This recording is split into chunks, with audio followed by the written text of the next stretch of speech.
Hey there folks, today I'm going to be showing you how to replace the carbon brushes on your rotary tool. Now you may need to do this if the unit is losing power and stalling as you're using it.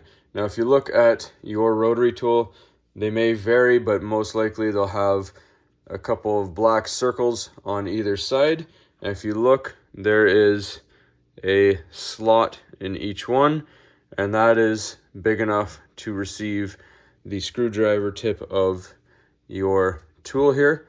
And with the unit unplugged, we're just going to twist that off.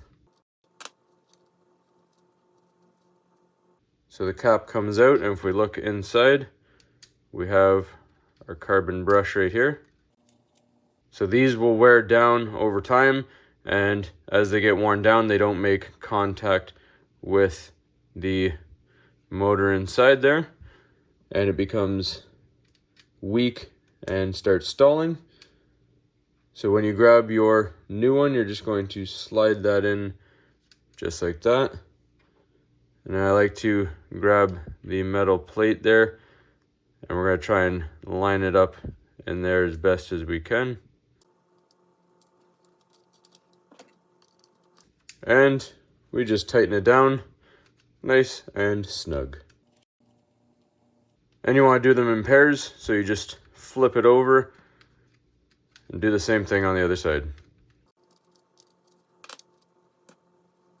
There's your brush. Then you get your new one, slide it in.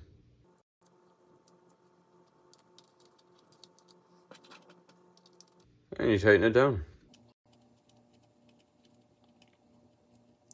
Then just test your tool, and you should be good to go.